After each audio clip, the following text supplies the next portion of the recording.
欢迎收看《宝洁点评》。今天全球股市大跌，台湾的股市几乎遭到了血洗。为什么会这样子？因为不确定的因素持续进行，没有人知道伊朗的这个战争什么时候可以控制，什么时候可以结束。本来以为说川普已经进行了斩首，顺利进行斩首，杀了哈米尼，不但杀了哈米尼，他的1号接班、2号接班、3号接班，一个一个都被铲除殆尽。本来以为说在群龙无首的状况下，伊朗你只能接受，你只能谈判，没有想到在这样的状况下，他的飞弹照飞。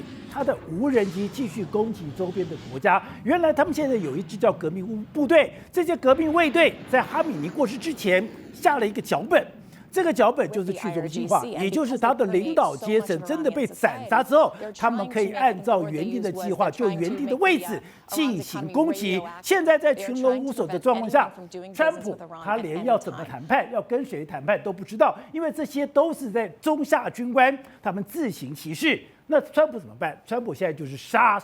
你现在看到伊朗的上空布满了美国以及以色列的无人机，只要你有任何的动静，我马上标定以后马上猎杀。现在的问题是，川普跟以色列到底谁能够最快的掌握所有的状况？真的就像卢比迪讲的，我们现在要目睹全世界2大的空军国家要去彻底毁灭一个恐怖组织吗？好，我们今天请到4百名的台湾首位的财经专家黄寿松，你好，大家好。好，这是美岛电报董事长吴子嘉，大家好。好，第3位是财经专家吕国珍，大家好。好，第4位是总经的分析师高子旭，大家好。好，所以是大家本来以为说，这一场的伊朗战争，我已经把他的领导人全部都给铲除了，他们已经在第一时间里面已经铲除了，甚至接下来的80个人也都铲除了，可是没有想到。这个战争竟然它没有结束，对，竟然它还持续的攻击，它的飞弹照飞，它的无人机继续攻击，我们才知道说，原来有一个革命卫队，而这个革命卫队竟然在各个单位在没有任何领导下，我现在就按照我原来的脚本开始攻击。没错，事实上哈米尼被斩首之后，大家都以为说，川普这一次的行动应该可以快速的结束，那股市应该反应2天就好了，就没想到今天股市继续遭到血洗。台股今天呢跌了约莫是1400点，快1500点。韩国股市昨天熔断，今天再熔断，跌了12%，史诗级的一个大崩跌。日本股市也跌了2000多点，美国股市也在跌，全世界股市跌得稀里哗啦。照理说哈米尼被斩了，应该就没有问题啦。大家在担心什么呢？因为大家不知道这个战争什么时候结束。对，因为什么？因为斩杀了哈米尼之后，没想到唤醒了另外一批大魔兽。这个大魔兽就是伊朗的革命卫队。革命卫队来说的话，原来大家现在才知道，哈米尼在过世之前呢，已经有一个剧本。这个剧本就是说，假设我过世的话，革命卫队伊朗最强的战斗力分裂成31个部队，30个部队来说的话，你就用这个游击战的战术骚扰这个美军。另外第二个方面来说的话，虽然我们的导弹打完了，但是我们有什么？我们有无人机，对，无人机继续封锁，继续攻击，我要把这个荷姆斯海峡给封锁掉。这样的话，你反而不知道要打谁，所以现在川普才会说，我想跟他们谈判啊，但是现在他们谁要跟我谈判，我都完全不清楚啊。所以呢，现在川普也可能急了。所以今天早上的时候，这个所谓的卢比欧不是说吗？要释放蒋介石，释放蒋介石什么意思呢？就是要用这个所谓排山倒海、压倒性的武力来攻击。所以他才会说，你现在可以目睹美国跟以色列史上最大规模的这个空军呢，要击败这个所谓伊朗。所以现在看起来的话，大家都没有回头路。那我们就看了，到底是这个大魔兽继续肆虐，还是这个川普的这个军法能够克制这个大魔兽？这就会影响未来几天的这个国际的这个经济局势。所以原来在哈米尼过世之前，他们下了一个密令，对，哈米尼早就知道自己迟早会被斩杀，斩杀了以后，我的指挥中心、我的指挥系统一定会被中断。在中断的时候，我要不要妥协？我要不要投降？我不要。如果不要的话，那我就开始我就化整为零。刚刚思荣讲的，我分成34个单位，在不同的地方，而且这些地方你未来是没有指挥系统哦。对，我就按照我原来的脚本，按照我原来得到的卫星定位，按照我原来的所谓的执行计划，对，我就开始执行下去。除非这些人一个一个死光，对，一个人一个被歼灭，否则这个计划。这个攻击是没有停止的时刻。对，没错。好，那他们的计划到底是什么呢？第一个时间当然就骚扰周边的国家，因为为什么？因为他们现在知道说，原来你美国用所谓 AI 的方式，那我就把你的资料中心打掉，特别是这个靠近巴林这个地方，他把它打掉之后，你看整个火灾的这个情形，为什么这样做？AI 资料中心，我把它打掉之后，或许你在战场上面的时候，中东的资源会稍微比较迟缓一点点。另外第二个是什么？它攻击这个荷姆斯海峡上面的油轮嘛，用所谓无人机攻击嘛，所以他说他现在的变成是骚扰战术，你找不到谁，但是你不知道怎么打，但是他用这个无人机来骚扰你的一个状况，所以才说现在对川普来说形成了压力。好，不过难怪说他们外交部长本来接班的时候。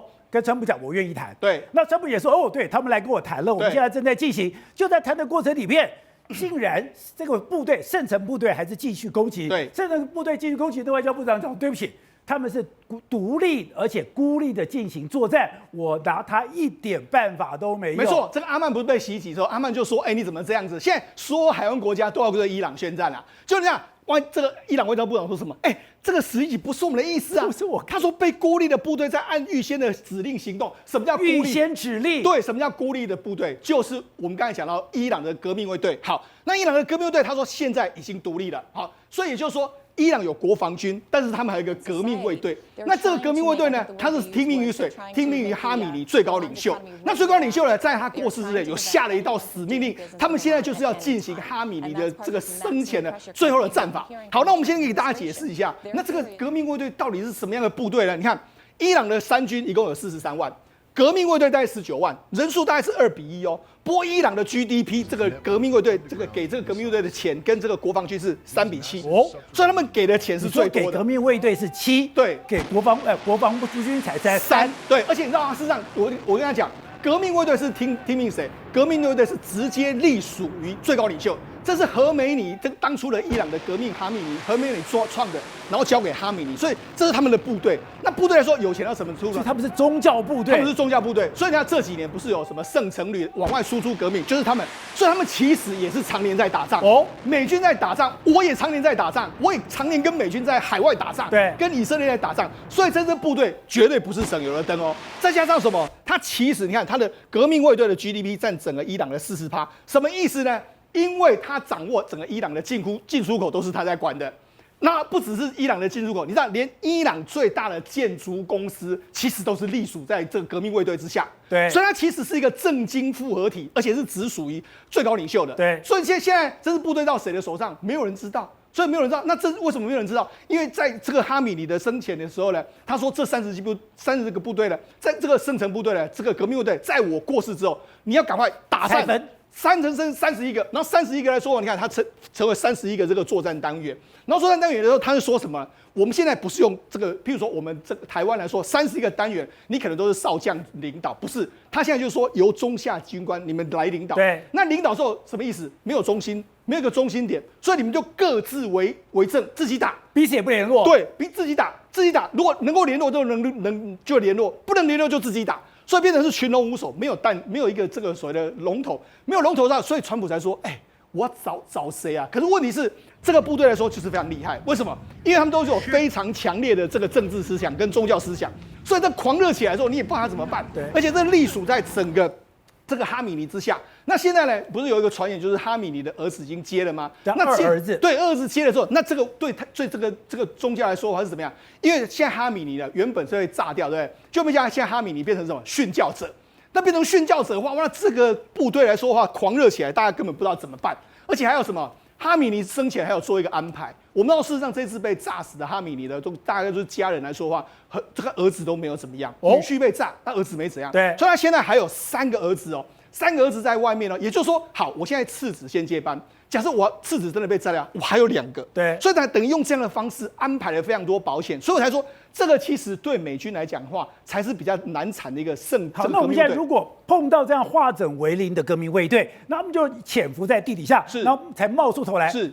那美国要怎么对付他们呢？对，美国现在怎么对付他们？美国现在当然就是说，第一个，我们用所谓的空中的武力继续把你轰炸，因为现在这几天的时候，他们也会出来反击美军嘛。反击美军的话，美国就可以知道你在哪里嘛。知道你在哪里的时候，我就把你干掉。譬如说，你看这几天，他们不会任命这个国防部长这个 Lisa， 马上就干掉。也就是说，你敢不到24小时，你出来，我知道你，我就把你干掉。所以，好，你最好都不出来。你说现在川普对伊朗是见一个杀一个，对，你敢出来我就杀你嘛，你敢出来我就杀你，你做出来作战我就杀掉你，所以就很简单。单。卢比欧不是讲了吗？要释放蒋介石出来，这是什么意思？就用压倒性、绝对的武力压制你嘛。那怎么压制？他可能就派出更大规模的轰炸。他搞不好已经知道这些人在什么地方啊，他就再把你轰炸一次啊，把你轰炸一次的时候，跟你这样作战啊。所以我才说，这个其实的作战已经进入了下一个阶段，就是看革命卫队 VS 川普跟以色列的这个联军。好，郭正，之前有人讲说，哦，哈米尼其实是在训教，就被受到一阵子的讪笑。可是现在按照的是《金融时报》自己写的，《金融时报》非常完整的做了一个非常清楚的报道。他说，哈米尼当时真的准备这样做，因为他已经是87岁，身体有癌症，他来日无多，他在伊朗的评价也不高。他现在用这样的方式，第一个，我让我变成殉教者；第二个，我的小孩才可以接班。那更可怕的是，他当自己变成殉教者的时候，让这个革命卫队全部化整为零，到了地下，按照我原来的脚本进行，让人防不胜防。没错，哈米尼其实他在伊朗的执政状况其实并没有很好。如果他因为老去，或者是现在他传说他可能有癌症也会死的话，那他这样过世的话，历史对他的评价就是非常的平庸，甚至于不是一个非常成功的统治者，也就是说他是失败的。历史对他定价就是完全是不好的。可是如果他选择这个方式的话，一来他历史的评价会非常高，他就是一个殉道者；第二个，他对于伊朗人或者是整个波斯人，他们底子是波斯人。他们的意志就会完全不一样了，那个抵抗力量就会出来。所以他不是不知道以色列长期在搜寻他哦。对，以色列其实这是一场科技的渗透战。它怎么渗透？它其实整个伊朗的不管是德黑兰或重大城市，所有的监视器早就被以色列渗透。它已经渗透到什么地步？他在打一个社交网络战。什么叫社交网络战？他每天调阅监视器，知道伊朗这些高层官员平常的作息，可能跟谁开会，然后接着去监控说他是不是跟哈米尼在开会，所以可能这些伊朗高层官员的行踪，以色列清楚的比他老婆还清楚哦。我看到了《金融时报》里面写的最恐怖的一句话是说，连哈米尼你每天要买多少菜，你要准备多少的食物，他们都了若指掌。那天为什么会知道说哈米尼会走开会？因为他突然买了大量的食物。当你要买大量的食物，就代表你有大量的人要到你家。他连这个都掌握到了。那为什么觉得他是殉教者？因为跟真主党来相比，真主党当时的领袖知道自己有危机，所以他躲在地底下。当时是以色列用了80颗的炸弹才把你炸掉。可是哈米尼居然说我就在地面上，所以这中间有一个很大的一个差别。好，那现在等于说的川普刚刚讲的，我是见一个杀一个，他可以很快的把局面给稳定住吗？对，但是他现在碰到一个很严重的问题是，当我们看到这3天的股市，包括日本股市这3天跌了3800点，韩国股市更是可怕，韩国股市今天又再度垄断，是跌了12%，昨天是跌了8%，整个3天下它跌了18%，这个叫什么？这个叫史诗级的崩盘。你可以想象，一天如果台北股市每天都跌超过10%，是全部跌停板，你知道吗？那韩元对美元现在已经跌到金融海啸之后2009年的新低。简单讲说，这场战争，川普必须要尽快去解决它，或是盟国也必须要去协助他去解决这个问题，不然就会衍生成为金融危机哦。因为韩国现在已经岌岌可危，3天股市每天都在垄断，你知道那是什么样的心情？那日本其实对他来讲，90%的石油，20%的天然气来自这个地方。那这2个国家现在碰到这么严重的危机，是不是接下来也会响应说？那我一起去荷姆兹护航，然后川普的压力就变大了嘛，局势就相对很控制了。再来是中国的角色就尴尬了，中国的命脉其实是在荷姆兹海峡。那2024、2025年红海危机的时候，其实纽约时报还是讽刺他哦，讽刺中国说你就是在玩阴险的游戏，而且冷漠的看着这边，你知道。红海在攻击其他国家的货轮，那你为什么不派军舰去护航？你为什么不去协助稳定当地的秩序？但是中国后来只是协调跟调停。那现在中国会不会加入到荷姆兹的护航？因为这已经成为一个连锁效应了。再下去的话，全球经济可能会因为股市的狂跌，没有造成实际上，因为我们到目前为止没有看到说缺电、跳电，可是股市正在发生危机。好，吴董，前天你就讲。现在要观察伊朗，就是它去中心化。去中心化，你能不能够控制？但你说现在川普现在做的动作，就是我用我的科技，用我的空间地图，我真的可以做到见一个杀一个，然后很快速的压制整个革命卫队的反击行动吗？所以，川普的第一个作战的计划啊，就是说在第一天只斩首行动。斩首行动，它的标的物我记得好像是7个标的物还是6个标的物，所以他打开的那个空中的走廊走道，其实是一个很短暂的，所以他只是为了一个战术目标而去做这个工作，所以就把第一天斩首成功。第一天斩首成功之后，他当双方都知道有这个后续的脚本，对，就是说大家看这个战争要打多久，时间的决定在哪里？这决定在你伊朗的后续的作战能力嘛。对，你对有生力量全部把你毁灭掉的话，你这部队国家就垮掉了嘛。所以川普知道最后要逮捕他的主要的实力，可是实力在哪里呢？你刚刚讲的分散掉了，对，这叫做去中心化。因为他第一天攻打他什么，把他的你记得他有一个最重要的标的物，就是他的革命卫队的指挥中心干掉了，把哈米尼干掉了。哈米尼干掉是最后一个的，他第一个干掉的是干掉他的革命卫队的这个指挥官指挥中心，哦，他的指挥链条第一天就干掉了，对，所以这个整个全局已经乱掉了。你现在看到画面就是他们的无人机正在地表，正在准备起飞，它才刚刚启动，它的雷达才刚刚打开，一个飞弹，一个炸弹，马上就过来了。所以他就是因为他的所有现在歼灭的后续武力的歼灭方案是什么东西？就是根据你的电子讯号，然后美军做重新的设定，重新的锁定，然后再攻击。因此你这是现在目前3天了嘛，所以理论上来讲的话，这个时间如果再拖1个礼拜的话，你就可以看到最后变成什么样。它目前总共有2500颗远程飞弹，对，所以这个飞弹靠什么发射？发射车，发射车嘛，他把你发射车打掉了，然后你的这个，所以我听到他们说了一句话，他说现在美国对伊朗，我要干嘛？我让你有弹无车，你有很多的飞弹，但是你根本没有发射器。是，所以他就必须要等到你的发射车的，它是锁定你的通信信号，对，这是主要的攻击方式。那第二个东西在哪里呢？就是说，其实真正的危机啊是荷姆兹海峡。所以影响全世界就是荷姆兹海峡。那这个去中心化的攻击方式啊，跟着时间会慢慢衰退。它衰退下来的结果就会变得很凌乱，它攻击的方式、节奏通通会凌乱。但是这个撑多久不知道，可能撑1个月。所以川普昨天讲说要等4个礼拜嘛，对不对？在4个礼拜当中，有一件事情先发生，就是刚刚国珍讲了嘛，荷姆兹海峡先出来了。荷姆兹海峡它有封锁吗？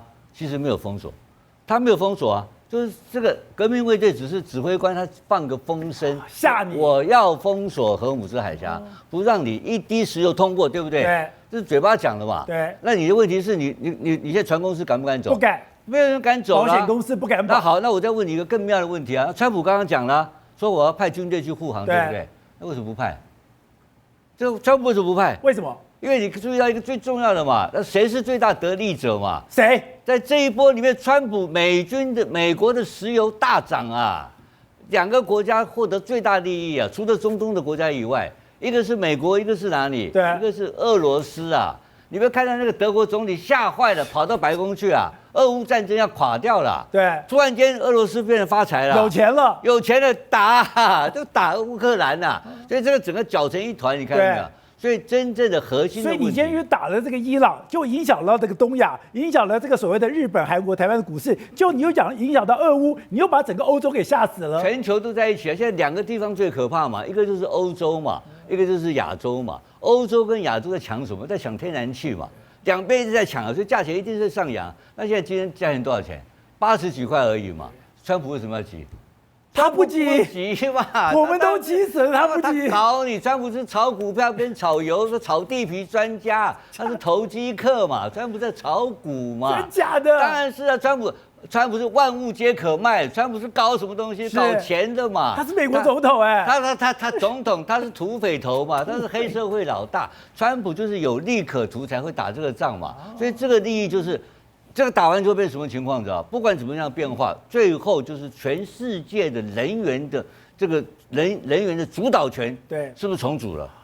因为伊朗一定要投降嘛，伊朗不是说投降，伊朗一定要臣服了，因为伊朗也不敢真正去封锁荷姆兹海峡，所以他用柔性封锁。那柔性封锁的情况之下，我认为川普在等，就等你的石油价钱上涨，等你的 LNG 开始上涨，他可以处理荷姆兹海峡。他当然可以啊，这个很简单的事情。对他讲，他现在是不是有绝对的空优？有。那你问你，那你你革命卫队要从岸边开始要封锁海峡，你机关枪就可以了。对，你无人机也可以封锁啊。所以他有空优他空中随便搞一搞，你旁边的部队都根本没有办法，没有立足之地啊。对，不用水，但是可以扫雷啊。他真的敢打他川普会笨到说派海军去扫雷吗？不可能嘛，那会牺牲的嘛。他故意的嘛，我认为他故意在等那个石油价格上扬。对，上扬之后，最大的受害者是谁？你知道吗？中国啊，要知道啊，中国惨呐，这么惨吗？你现在讲的韩国很惨，对不对？但是问题90%石油去哪里？去中国，都在中国，中国昏倒了，对不对？现在全部开始紧急的找油啊，俄罗斯全部供应量20%而已啊，他没有办法，他到处找，所以中国变成最大的苦主。这个事情中国不出来解决的话，他完蛋了。他现在要开两会，对，马上155计划，马上还有 GDP 今年成长5%啊，那鬼头啊，搞不好-10%都不一定啊，这个事情大条了，所以中国是经济上人员损害的最大的被害者。好，对，国珍，我们现在看这张图就是荷姆兹海峡图，它本来它运作的非常多，它很多的船，那现在只有少数的船可以经过，少数船可以经过的时候说，我就让中国的船可以过。我都已经让你荷姆兹海峡的中国船偷偷摸摸的，别的船都不敢动，我让你中国的船不断的过去，这样也不能解中国的燃眉之急吗？我再补充一下，你看现在一开始，他跑得很快哦，他们发现越跑越少，越跑越少，越跑越少，越跑越少，后面几个零星的，他后来的标注那就是伊朗睁一只眼闭一只眼，让中国的船过去。这样也不够吗？那当然不可能，不可能会解决这个事情，因为中国5%，外面还有美军啊，明白？你过，我马上就制裁你中国。第一个更惨，我要解释的是，如果以天然气的实物来讲，虽然实物运作的原则来讲，刚才提到保险公司不敢保的话，那就不会有邮轮公司敢去跑这条航线，包括天然气船，所以基本上它就会越跑越少，因为天然气让这个保费不保的话，而且中国的邮轮不是说中国籍的邮轮在运石油，很多的汽船是日本籍的。我举一个例子好了，我们曾经发生大排长龙事件，就是长龙的货柜轮在苏伊士运河堵住了吗？它是台湾的货，它其实是日本的船东，那是一艘日本船，台湾的人拥有的日本船。同样的，载运天然气的有可能是日本船，因为日本在世界上占有率非常高。那你要不要让日本船通过？还有很多的邮轮也不是挂中国籍，挂的是世界各国国籍。你要不要让其他的国家通过？难道中国要派军舰去辨识说？这艘是我的，这艘不是我的，那不是符合川普的意义吗？川普就要希望你一起来协调解决这个问题嘛，所以实务上就是做不到，那就是一样，中国就会变成实务陷入很大危机哦。他现在国家碰到了就是整个国家其内需是拉不动，那它的出口其实是靠补贴，IMF 统计它是拿 GDP 的4%在补贴。它每个地方都是赔钱的。今天的比亚迪就是明天的恒大，是一样的道理。比亚迪也会制造庞大的债务问题。中国今天有办法 GDP 5%吗？没有办法。韩国发生的事情，中国比韩国还要严重。所以就石油危机上面，中国的真的是最严重的。对，它50%的石油来自那个地方，天然气一样来自那个地方。俄罗斯他不是讲说中国已经储备很多的原油，中国早就已经知道有这样的状况，所以我油源已经准备好了，我没有在怕你吗？对，那当然他说他准备好，跟他是打几个礼拜的事情嘛。好，川普说4个礼拜解决了，那可能4个礼拜会解决。那如果拖了时间越长，它能够满足它的石油供应吗？再来，国际油价已经开始在飙涨，也就是说，大家是在川普在等的就是这件事情嘛。你同意董事长说法？这是川普在等。他要赚2手，第一个是在政治上面我要压着你伊朗，第二个在石油上我要赚到手上。很明显啊，现在韩国有3500亿在国会3月12号要表决，要表决是什么？你要不要投资阿拉斯加的天然气440亿美金哦，那是卡达的2倍的成本。那你要不要买这个天然气？你要不要去？这笔钱你要付啊，你国会要通过。所以川普是用这个来威胁全世界。让全世界重组能源霸权这件事情还是重要的。美国的能源霸权，它的北极利益这一笔440亿美金韩国国会要通过，台湾当然已经决定了嘛。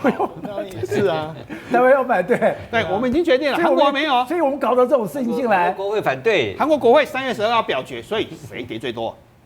韩国股市，我也不懂为什么它会跌这么多，我也是怎么会去跌 AI 股呢？可是它是3个国家，台日韩3个国家唯一没有通过这笔要投资阿拉斯加天然气的国家哦。好，所以我们要讲，世界是一盘棋，很多事情要的千里之外的这个事情，都会影响到你我的生活。57台每晚9点，宝洁点兵点出全球战略新布局。